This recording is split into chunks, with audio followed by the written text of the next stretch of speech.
Have you ever wondered how a sickly boy from the Bronx overcame impossible odds to become one of the most versatile entertainers of his time? Bobby Darin's life was nothing short of extraordinary, a tale of resilience, ambition, and sheer talent. From a childhood filled with secrets and struggles, to a career that spanned music, film, and activism, Bobby's journey is as inspiring as it is unforgettable. Today we'll dive into the remarkable story of the man who left an indelible mark on the entertainment world. Bobby Darin, originally born Walden Robert Casado on May 14, 1936 in the Bronx, New York City, grew up in a challenging environment that shaped both his personality and his future career. His early life was marked by significant hardship, beginning with the death of his father, whom Bobby never had the chance to meet. This loss left his mother, Polly, to raise him as a single parent under difficult financial circumstances. Unbeknownst to Bobby during his early years, Polly was not his biological mother, but his grandmother, a secret kept to shield the family from societal stigma. His biological mother, Nina, was introduced to him as his sister, a truth he only discovered in adulthood, which profoundly affected him. The family's financial struggles were compounded by Bobby's poor health. As a child, he suffered multiple bouts of rheumatic fever, which permanently weakened his heart and left doctors doubting he would live past his teens. Despite this grim prognosis, Bobby demonstrated a fierce determination to overcome his physical limitations. Confined indoors for long periods due to his fragile health, he immersed himself in books, nurturing a voracious appetite for knowledge. This time of isolation also allowed him to develop his innate musical talents, a passion that would become his refuge and later his lifeline. Music was more than a pastime for young Bobby. It was a means of escape. He taught himself to play the piano, drums, and guitar with remarkable proficiency. His natural talent was evident early on, and despite the lack of formal lessons, Bobby's drive to master these instruments was relentless. Friends and family often remarked on his ability to transform everyday objects into instruments, drumming on tabletops or strumming makeshift strings. Though his initial ambitions leaned toward acting, Bobby's charisma and sharp wit hinted at the showmanship that would later define his career. He attended drama classes at Hunter College, where he quickly stood out for his confidence and raw talent. Yet, he often clashed with instructors who underestimated him, a frustration that pushed him to pursue his goals independently. Despite the hurdles of poverty and ill health, Bobby's formative years were defined by resilience and ambition. He viewed his fragile health as both a challenge and a motivator, famously quipping that he was racing against time. This sense of urgency fueled his desire to make a mark in the world, inspiring his tireless work ethic and unrelenting pursuit of success. Even as a child, Bobby demonstrated a remarkable ability to dream big, envisioning a future far beyond the confines of his humble beginnings. These early struggles not only defined his character but also served as the foundation for his eventual rise as one of the most versatile and iconic entertainers of his generation. Bobby Darin's family story is one of complexity, resilience, and profound sacrifice. His family, though small, played an outsized role in shaping the man he would become, both as an entertainer and as an individual. At the center of Bobby's early life was his grandmother, Polly, a strong and determined woman who essentially raised him. An Italian immigrant, Polly had faced a lifetime of hardships, but her focus was always on her family's well-being. To protect Bobby and her daughter Nina, Polly made a profound decision that would define their lives. She raised Bobby as her son and presented Nina, his biological mother, as his older sister. This secret, kept to shield Nina from societal stigma, became the foundation of Bobby's early identity, though he was unaware of the truth until much later in life. Polly was a formidable figure in Bobby's childhood. Despite their meager circumstances, she provided unwavering support and encouragement, instilling in Bobby the values of hard work and determination. Known for her pragmatic and no-nonsense approach to life, Polly was also fiercely protective, ensuring that Bobby, a sickly child with a fragile heart, had every opportunity to thrive despite his health challenges. She was the rock upon which Bobby's early life was built, offering him both stability and inspiration. Nina, Bobby's biological mother, played a quieter but equally vital role. Only 17 years old when she gave birth to Bobby, Nina faced a difficult decision. With Polly's guidance, they agreed that Nina would pose as Bobby's sister to avoid the harsh judgment of the times. As Bobby grew up, Nina was a consistent presence in his life, offering love and support from the background. She was often the first to celebrate his milestones and the one who quietly encouraged his dreams. However, her role as sister created an emotional distance, as she could not openly embrace her maternal instincts. The absence of a father figure in Bobby's life added another layer of difficulty. His biological father, a cabinet maker, passed away before Bobby was born, leaving Polly and Nina to shoulder the responsibility of raising him. Though he never knew his father, Bobby's upbringing was marked by the strength and sacrifice of the women who raised him. This lack of a paternal presence may have fueled Bobby's deep desire to achieve and prove himself, driving his relentless ambition throughout his career. Growing up in the Bronx, Bobby's family lived in a small apartment, struggling to make ends meet. Financial difficulties were a constant challenge, particularly as Bobby's severe childhood illnesses, including rheumatic fever, resulted in significant medical expenses. Yet the family's struggles were tempered by their closeness and mutual support. Polly and Nina worked tirelessly to provide for Bobby, fostering an environment where love and determination prevailed despite their hardships. The revelation of his true parentage came as a shock to Bobby in his mid-30s. Learning that Nina was his mother and Polly was his grandmother deeply affected him, shaking the foundation of his identity. This discovery added another layer of emotional complexity to his life, though it did not diminish his love or respect for either Polly or Nina. Instead, it highlighted the extraordinary sacrifices they had made for his sake, sacrifices that he carried with him as a source of strength and inspiration. Bobby Darin's career was as dynamic and multifaceted as his talents, marked by his ability to adapt and excel in a variety of genres and mediums. Rising to fame in the late 1950s, during the height of rock and roll, Darin quickly proved himself to be far more than just a one-hit wonder. After signing with Decca Records in 1956, Bobby's initial recordings failed to gain significant traction.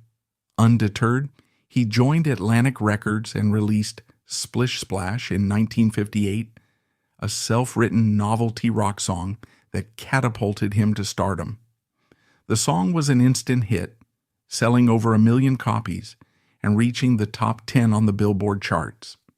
He followed this success with Queen of the Hop and Dream Lover, which solidified his position as a teen idol. However, Bobby was always looking to grow beyond the rock and roll genre, fearing its popularity would fade. Determined to establish himself as a serious artist, Bobby pivoted to jazz and traditional pop. His 1959 album That's All was a bold move, showcasing his versatility with a repertoire that included big band arrangements and standards. Among its tracks was Mac the Knife, a jazz adaptation of a song from the Threepenny Opera. The song became his signature hit, earning him 2 Grammy Awards, including Record of the Year. It sold over 2 million copies and remains one of the most iconic recordings of the era. Darin's success with jazz led to a thriving nightclub career. He became a headliner at prestigious venues such as the Copacabana in New York and the Sands in Las Vegas, drawing comparisons to Frank Sinatra for his showmanship and vocal prowess. In addition to his musical accomplishments, Bobby ventured into acting, proving his talent extended to the silver screen. He made his film debut in Come September, 1961, a romantic comedy where he starred alongside Rock Hudson, Gina Lollobrigida, and Sandra Dee, who would become his first wife. The film's success established him as a bankable Hollywood star. Bobby's acting career flourished with roles that showcased his depth and range. He received critical acclaim for his portrayal of a disturbed young man in Pressure Point, 1962, and earned an Academy Award nomination for Best Supporting Actor for his role in Captain Newman, M.D., 1963. His ability to balance musical performances with dramatic roles was rare among singers turned actors, setting him apart in both industries. The 1960s brought further evolution to Bobby's music. While many of his contemporaries struggled to adapt to changing musical trends, Bobby embraced new styles, experimenting with folk and country. His rendition of If I Were a Carpenter in 1966 was a critical and commercial success, earning him a Grammy nomination and introducing him to a new audience. Bobby also dabbled in socially conscious music, influenced by the turbulent political climate of the late 1960s. A passionate supporter of Robert Kennedy's presidential campaign in 1968, Bobby was devastated by Kennedy's assassination. This tragedy inspired him to write and record protest songs, reflecting his growing interest in political and social issues.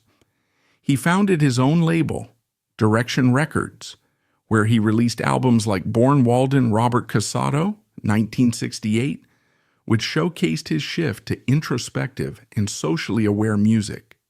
Despite his enduring talent, Bobby's career began to wane in the early 1970s. As musical tastes shifted, he signed with Motown Records and released several albums, but they failed to achieve the success of his earlier work. However, his passion for performing never wavered.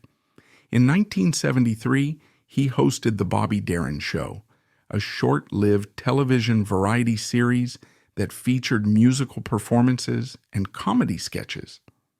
Bobby's relentless drive to perform was all the more remarkable given his ongoing health struggles. His childhood battle with rheumatic fever had left him with a weakened heart, and by the early 1970s his condition had worsened. Despite undergoing multiple surgeries, he continued to work until his final days, a testament to his dedication to his craft. While Bobby Darin was celebrated as a multi-talented performer, his life was not without controversy and personal struggles that frequently drew public attention. His rapid rise to fame, turbulent relationships, and attempts to adapt to changing cultural trends brought both admiration and criticism, creating a complex legacy. Bobby's first marriage to actress Sandra Dee in 1960 was a glamorous union that quickly became the focus of intense media interest. The two met on the set of Come September and fell in love, forming one of Hollywood's most beloved power couples. However, beneath the surface of their picture-perfect romance, their relationship was fraught with challenges. Sandra Dee's struggles with anxiety, eating disorders, and childhood trauma, combined with Bobby's demanding career and rumored infidelities, created significant tension. Their eventual divorce in 1967 shocked fans and became fodder for tabloids, casting a shadow over Bobby's previously unblemished public image. Bobby's second marriage to legal secretary Andrea Joy Yeager in 1973 was even more tumultuous. The whirlwind union lasted only 4 months, ending in divorce amid speculation of incompatibility and Bobby's declining health. The brevity of the marriage fueled rumors in the press, with critics questioning his judgment and speculating about his state of mind during this period. As Bobby transitioned from rock and roll to jazz and later to folk music, his willingness to experiment was met with mixed reactions. Critics sometimes accused him of lacking authenticity, suggesting he was more focused on chasing commercial success than artistic integrity. His pivot to socially conscious music in the late 1960s, including protest songs released on his own label, Direction Records, was seen by some as opportunistic, though others admired his willingness to address political issues. Bobby's involvement in Robert Kennedy's presidential campaign in 1968, while noble, also invited criticism. After Kennedy's assassination, Bobby's withdrawal from public life and subsequent return with more politically charged material left some fans puzzled, and his changing image struggled to resonate with the broader audience. By the early 1970s, Bobby's career had entered a period of decline. His attempts to revive his musical success through Motown Records were largely unsuccessful, with critics suggesting that his sound was out of step with the era's evolving tastes. His short-lived variety television program, The Bobby Darin Show, 1973, received lukewarm reviews, with some viewers criticizing its format as outdated. Bobby's health problems, which stemmed from his childhood rheumatic fever, further complicated his later years. His physical decline was evident during performances, and his frequent hospitalizations became a matter of public speculation. The strain of maintaining his career while battling life-threatening health issues added to the perception that his star was fading. Despite his immense talent, Bobby was sometimes criticized for his ambition, with some contemporaries describing him as overly self-assured or even arrogant. His drive to achieve success in every field he pursued occasionally alienated colleagues and fueled rumors of difficult behavior behind the scenes. However, those who worked closely with him often defended him, emphasizing his generosity, humor, and deep passion for his craft. Bobby Darin's personal life, particularly his marriages, reflected both the highs and lows of his multifaceted career. His two marriages, one to actress Sandra Dee and another to legal secretary Andrea Joy Yeager, were significant chapters in his life, each revealing different aspects of his personality and the challenges he faced in balancing his personal and professional worlds. Bobby's first marriage to Sandra Dee was a quintessential Hollywood romance that captured the public's imagination. The two met in 1960 on the set of the romantic comedy Come September, where Bobby's charisma and Sandra's girl-next-door charm sparked an instant connection. At the time, Sandra Dee was one of Hollywood's brightest young stars, adored for her roles in films like Gidget and Tammy Tell Me True, while Bobby was a rising music sensation. The couple married on December 1st, 1960, in a private ceremony that symbolized their whirlwind romance. Their union quickly became the subject of widespread media attention, with fans viewing them as the perfect example of young love in Hollywood. In 1961, they welcomed their only child, Dodd Mitchell Darin, into the world, solidifying their status as a star-studded family. However, beneath the glamorous facade, Bobby and Sandra's marriage faced numerous challenges. Bobby's relentless ambition and demanding career often kept him away from home, leaving Sandra to navigate her own struggles, including severe anxiety and an eating disorder. Sandra's troubled childhood, marked by abuse and a controlling mother, further strained their relationship. Bobby's personality, marked by confidence and an uncompromising drive for success, occasionally clashed with Sandra's more introverted nature. Additionally, rumors of infidelity and the pressures of public scrutiny exacerbated their marital issues. Despite their love for each other, the couple found it increasingly difficult to reconcile their differences. leading to their divorce in 1967. In later years, Sandra Dee described Bobby as the love of her life, while Bobby's son, Dodd, reflected on his parents' marriage as both beautiful and tumultuous. In his memoir, Dream Lovers, The Magnificent Shattered Lives of Bobby Darin and Sandra Dee, Dodd revealed the deep affection his parents maintained for each other even after their separation. Bobby's second marriage to Andrea Joy Yeager in 1973 was brief and less publicized than his union with Sandra Dee. Andrea, a legal secretary, met Bobby during a period when his health was deteriorating and his career was entering a phase of transition. The two married in June 1973, seemingly seeking stability and companionship. However, their marriage lasted only 4 months, ending in divorce in October of the same year. The reasons for their separation remain somewhat unclear, though friends and biographers have speculated that Bobby's declining health and the emotional scars from his first marriage may have contributed to the dissolution. Some have suggested that Bobby's whirlwind decision to remarry reflected his desire for a fresh start, while others believe it was a response to the loneliness he felt during his final years. Whatever the reasons, the brevity of the marriage underscored the challenges Bobby faced in finding lasting personal happiness.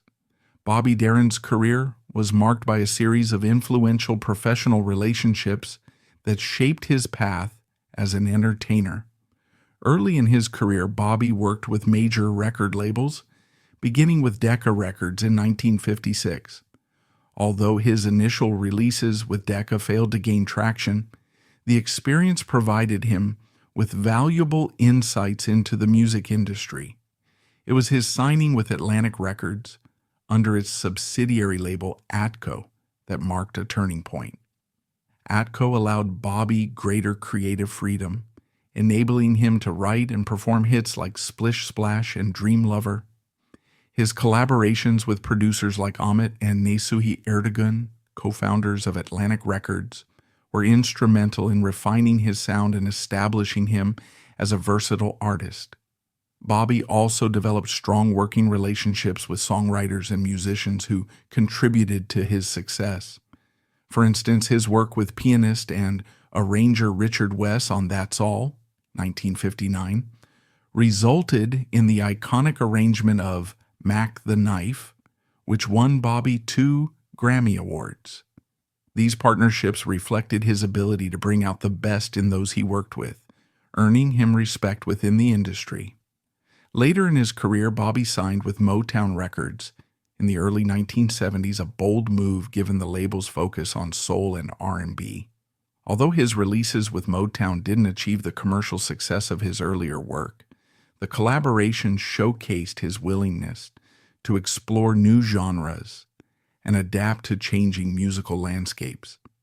In the world of entertainment, Bobby formed friendships with several notable figures. One of his most enduring professional relationships was with Frank Sinatra, to whom Bobby was often compared. While Sinatra was initially wary of the younger performer, the two eventually developed mutual respect. Bobby's ability to command a stage and transition seamlessly between music and acting drew admiration from Sinatra, who recognized him as a fellow multi-talented entertainer. Bobby's acting career brought him into contact with Hollywood greats like Rock Hudson, Gina Lollobrigida, and Tony Curtis. His professionalism and charm earned him respect on film sets, and his performance in Captain Newman, M.D., 1963, even garnered an Academy Award nomination, solidifying his status as a serious actor. Bobby Darin's involvement in Robert F. Kennedy's 1968 presidential campaign was one of the most significant non-entertainment relationships in his life. A passionate supporter of Kennedy's progressive vision, Bobby actively campaigned for him, performing at rallies and using his platform to advocate for social change. This experience marked a turning point in Bobby's life, deepening his interest in politics and activism. The assassination of Robert Kennedy in June 1968 devastated Bobby, leading him to retreat from the public eye for a period. During this time, he re-evaluated his priorities and redirected his music toward more introspective and socially conscious themes. His albums, released under his own label, Direction Records, reflected this shift, featuring protest songs and lyrics inspired by the political turmoil of the late 1960s. Bobby was also known for supporting up-and-coming artists. He believed in nurturing talent and often shared his insights with younger performers who sought his advice. His ability to connect with others on both a professional and personal level left a lasting impact on those he mentored. Throughout his career, Bobby maintained a unique relationship with his fans. His charm, charisma, and genuine warmth made him a beloved figure among audiences. He often performed intimate nightclub shows, where his interactions with fans were personal and engaging. Bobby understood the importance of his audience and frequently expressed gratitude for their support, a sentiment that resonated deeply with his admirers. Bobby Darin's health challenges began in his early childhood when he suffered multiple bouts of rheumatic fever. This illness left him with permanent damage to his heart, a condition that doctors warned could significantly shorten his life. Despite their grim predictions, Bobby defied the odds, using his limited time as motivation to achieve greatness. His determination and work ethic were legendary, as he often remarked that he was living on borrowed time. Bobby's health issues persisted throughout his life. In the 1960s, his condition worsened, and he underwent heart surgery in 1971 to implant 2 artificial heart valves.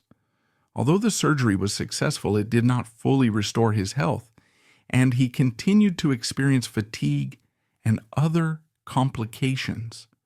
By the early 1970s, Bobby's health had deteriorated significantly. Despite his physical struggles, he continued to perform and even hosted the Bobby Darin Show in 1973, a variety program where he showcased his musical talents and humor.